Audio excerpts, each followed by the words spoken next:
Assalamualaikum warahmatullahi wabarakatuh. Perkenalkan, saya Rahma Aulia Putri, mahasiswa Universitas Lampung, Fakultas Keguruan dan Ilmu Pendidikan, Program Studi Bimbingan Konseling tahun 2019. Di sini saya akan menyampaikan beberapa hal terkait permasalahan yang kerap dialami pada remaja akhir atau dewasa awal, yaitu permasalahan takut menikah atau takut menikah muda gitu.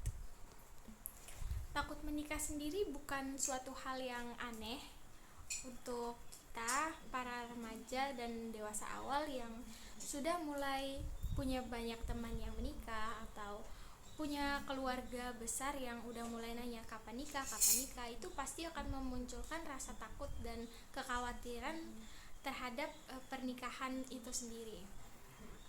Ada beberapa hal yang perlu diketahui bahwasanya pernikahan bukan sesuatu hal yang perlu ditakutkan dan bukan suatu hal yang sangat menakutkan sehingga harus dihindari.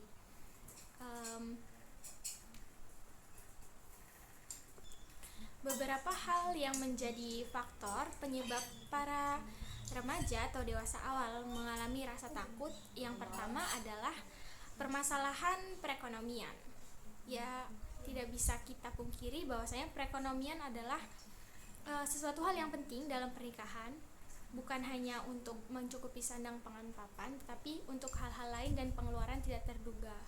Kita tidak bisa memaksakan diri kita untuk mengeluarkan uang yang lebih dari yang kita butuhkan. Perekonomian sendiri memang terkadang menurut saya menjadi faktor yang paling banyak yang ditakuti oleh remaja ketika mereka akan menikah gitu.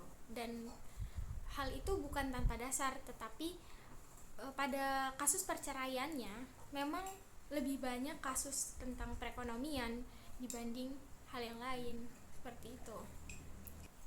Yang kedua adalah permasalahan tentang anak. Setelah kita menikah, tentu saja kita menginginkan untuk memiliki keturunan. Namun anak sendiri bukan suatu hal yang bisa kita rencanakan, karena itu kehendak dari Tuhan ingin memberikan kita berapa anak, kapan kita akan dikaruniai anak, atau bahkan terkadang ada beberapa pasangan yang belum atau tidak memiliki anak sama sekali. Yang membuat kita takut akan menikah adalah ketika orang-orang bertanya kepada kita kapan kita punya anak, atau anaknya nanti mau makan apa. Terkadang di awal masa pernikahan kita akan sering ditanya kapan punya anak atau mau punya anak berapa kira-kira gitu. Dan itu terkadang membuat beberapa orang yang belum siap mentalnya untuk memiliki anak merasa itu adalah sebuah tekanan. Dan juga hal tersebut terkadang malah menimbulkan pertengkaran antara suami istri, bahkan sampai ke keluarga besar lainnya. Ada merasa tidak enak atau merasa terganggu atas pertanyaan tersebut. Setelah memiliki anak, pertanyaan pun kembali muncul. Kapan punya anak lagi, atau kapan nih anaknya akan sekolah di mana. Hal tersebut juga tentu akan membuat orang tua kita sebagai orang tuanya merasa terbebani mungkin. Dalam mengurus anak juga kita butuh peran dari pasangan. Tidak hanya kita sebagai wanita yang mengurus anak, tetapi juga suami membantu untuk mengurus anak. Karena dalam mengurus anak juga kita membutuhkan bantuan dari suami, dari pasangan, untuk merawat dan membesarkan bagaimana anak ini akan tumbuh nantinya, seperti apa pribadi yang kita inginkan agar anak kita tumbuh menjadi pribadi yang baik. Yang ketiga adalah yang paling utama, di mana kita harus memiliki komunikasi yang baik kepada pasangan, kepada orang sekitar kita. Kita harus pandai untuk mengemukakan apa yang kita rasakan dan kita menginginkan seperti apa, karena kita sebagai manusia butuh dukungan satu sama lain, dan juga kita butuh untuk mendengarkan dan didengarkan. Komunikasi juga dapat dikatakan sebagai tiang utama dalam hubungan rumah tangga, karena semua hal yang terjadi dalam kehidupan berumah tangga itu perlu dikomunikasikan antara suami dan istri. Hal itu mungkin akan lebih meminimalisir kemungkinan untuk bertengkar yang berujung perceraian. Kemudian ada juga yang takut seandainya menikah dan mertua atau pihak dari pasangan itu tidak menyukai kita, atau malah berusaha untuk membuat kita dan pasangan kita untuk bertengkar. Itu sering sekali terjadi dalam kehidupan nyata, bahwasanya pihak ketiga adalah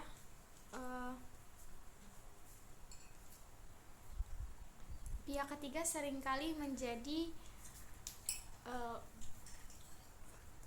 faktor penyebab pertikaian dalam rumah tangga.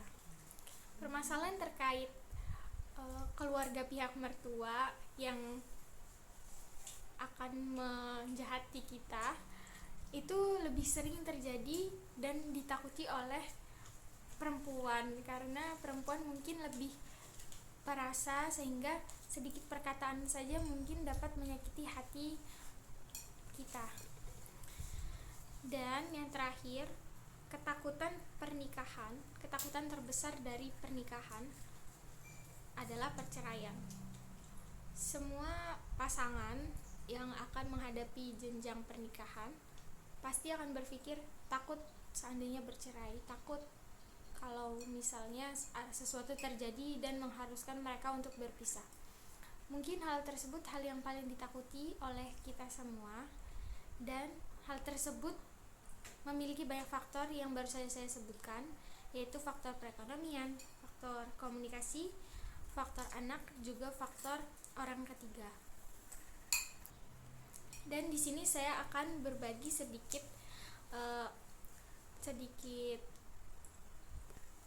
di sini saya akan membagi sedikit informasi untuk meredakan rasa takut akan pernikahan.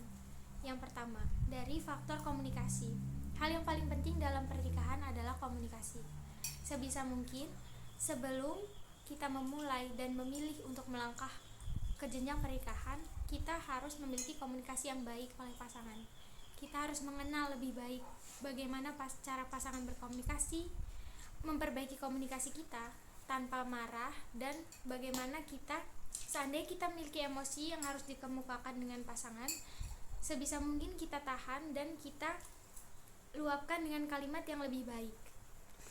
Dalam berkomunikasi, kita juga perlu untuk memilah waktu yang tepat untuk menyampaikan perasaan dan keinginan kita kepada pasangan kita, agar hal tersebut lebih didengar dan lebih bisa dipahami oleh pasangan kita.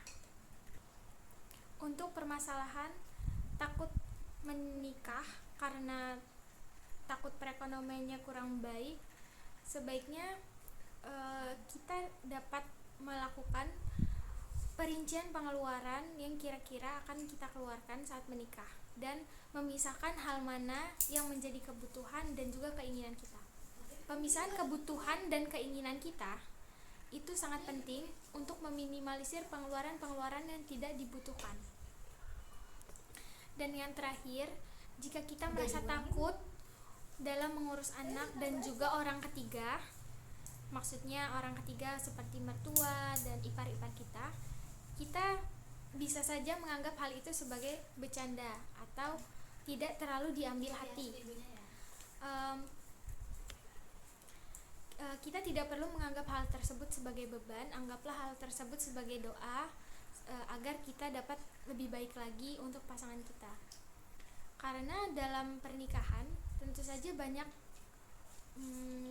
perkataan atau hal yang tidak enak yang terjadi di sekeliling kita.